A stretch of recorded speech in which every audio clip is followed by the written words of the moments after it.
بسم اللہ الرحمن الرحیم۔ السلام علیکم۔ آج ہم جس موضوع پر گفتگو کرنے جا رہے ہیں وہ ہے concepts scope and elements of curriculum, یعنی نصاب کی نوعیت۔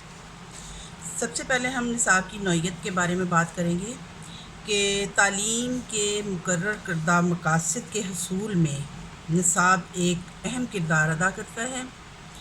نصاب کے ذریعے ہی سے اسکول کی تمام نصابی اور ہم نصابی سرگرمیوں، مثلاً مضامین مطالعہ، تعلیمی مقاصد اور تدریسی طریقۂ کار کے ساتھ ساتھ تدریسی معاونات اور جائزے کے طریقے کی عکاسی کی جاتی ہے۔ لغوی معنی: نصاب جو ہے اس کا لغوی معنی ایک راستے کے مطابق کہا جاتا ہے کہ نصاب ایک راستہ ہے جس پر چل کر یا دوڑ کر اپنی منزل تک کوئی فرد پہنچ سکتا ہے۔ نصاب کا مفہوم یہ بھی ہے کہ اسکول کی ایسی تمام سرگرمیاں بشمول اسکول کا ماحول، اسکول کے تمام مضامین اور تدریسی طریقہ کار اور تجربات، یہ تمام نصاب کے دائرہ کار میں شامل ہوتے ہیں۔ اس حوالے سے ہم کچھ ڈیفینیشنز کا مطالعہ کرتے ہیں، دیکھتے ہیں کہ کن تعلیمی ماہرین نے کیا کیا ڈیفینیشنز اس کی پیش کی ہیں۔ کمبل بیل وائلز کے مطابق کسی بھی تعلیمی نظام میں اسکول کا نصاب وہاں کے معاشرتی ماحول، افراد معاشرہ کی انفرادی ضروریات، مہارتوں، صلاحیتوں اور وقت کے بدلتے تقاضوں کی ضروریات کے مطابق مرتب کیا جاتا ہے۔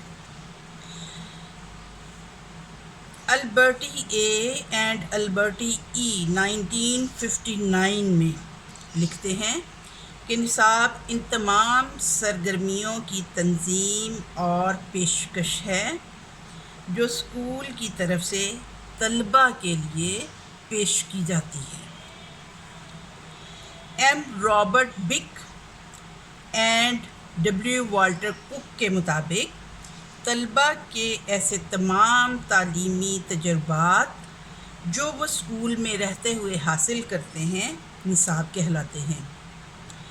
بلومز انسائکلوپیڈیا آف ایجوکیشن 1959 میں بیان کیا گیا ہے کہ نصاب کے دائرہ کار میں وہ تمام تجربات شامل ہیں جو بچہ اسکول کی زیر نگرانی یا رہنمائی میں حاصل کرتا ہے۔ اسی طرح سے ایف بابٹ اپنی کتاب دا کریکولم 1918 میں بیان کرتے ہیں کہ نصاب سے مراد مختلف سرگرمیوں اور افعال کا مجموعہ ہے جو بچے اور نوجوان اپنی صلاحیتوں کا استعمال کرتے ہوئے تجربات کے ذریعے انجام دیتے ہیں اور معاشرے کے بالغ افراد کی طرح زندگی بسر کرنے کے قابل ہونے کی کوشش کرتے ہیں۔ ڈکشنری آف ایجوکیشن میں ڈریک راؤنٹری تحریر کرتے ہیں کہ تعلیمی ادارے کی ایسی تمام سرگرمیاں اور اس کا پورا نظام جو طلباء کی ضروریات، ان کی صلاحیتوں اور متعلقہ تعلیمی مقاصد کے حصول کو مد نظر رکھتے ہوئے ترتیب دیا جاتا ہے، وہ نصاب کے دائرہ کار میں شامل ہوتا ہے۔ اب اگر ہم نصاب کی خصوصیات کا جائزہ لیں تو سب سے پہلی بات جو آتی ہے وہ یہ ہے کہ سرگرمیوں کا مجموعہ ہے۔ اسکول کی وہ تمام سرگرمیاں جو طلباء کی نشو و نما کو بہتر طور پر آگے بڑھاتی ہیں، جیسے کہ سبقی مواد، سرگرمیاں، تجربات وغیرہ، یہ تمام نصاب کہلاتا ہے۔ نمبر 2 پہ ہم کہیں گے کہ مقاصد کا حصول۔ مقاصد تعلیمی کے حصول کا بنیادی اور اہم ذریعہ نصاب ہے۔ یہ لچکدار ہوتا ہے اور وقت کے تقاضوں اور ضروریات کے مطابق اس میں رد و بدل کیا جا سکتا ہے۔ نمبر 3، اسکول کا مجموعی ماحول۔ اسکول کا ماحول تمام تعلیمی پروگرامز، تعلیمی سرگرمیاں اور تجربات کی بدولت طلباء کو بہتر کارکردگی کے اظہار کا موقع فراہم کرتا ہے۔ نمبر 4 پہ بات آ جاتی ہے اجتماعی تجربات کا حصول۔ وہ تمام تجربات جو ساتھی طلباء کے ساتھ مل کر اور اپنے نگران یعنی استاد کی موجودگی میں لائبریری، کمرہ جماعت، لیبارٹری، ورکشاپ، کھیل کے میدان اور اساتذہ اور طلباء کے باہمی روابط، میل جول اور معاشرے سے حاصل ہونے والے وہ تمام تجربات جو طلباء کی شخصیت کی تعمیر میں مددگار ہوتے ہیں۔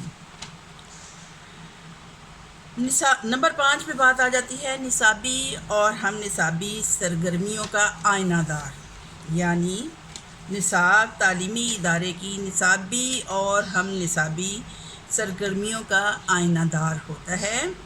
اس میں مطالعے کے مضامین، تعلیم کے اغراض و مقاصد، تدریسی طریقہ کار، تدریسی معاونات اور جائزے کی ٹیکنیکس سب شامل ہوتے ہیں۔ نمبر 6، تعلیمی رجحانات کا آئینہ دار۔ نصاب کے پیش کردہ تجربات کے ذریعے تعلیمی نظام کے تمام اغراض و مقاصد سامنے آ جاتے ہیں اور تعلیمی نظام کی ناکامی اور کامیابی کا آئینہ دار نصاب ہی ہوتا ہے۔ نمبر 7، متوازن شخصیت کی نشو و نما۔ نصاب کے ذریعے سے پیش کردہ سرگرمیوں کے ذریعے سے فرد کی ہمہ پہلو متوازن شخصیت پروان چڑھتی ہے، مثلاً معاشرتی، اقتصادی، جسمانی، ذہنی، جذباتی، مذہبی، تخلیقی اور ثقافتی سرگرمیوں میں حصہ لے کے متوازن شخصیت بنتے ہیں۔ زندگی کا عمل۔ نمبر 8 پہ زندگی کا عمل ہے کہ نصاب کا فرد اور ماحول سے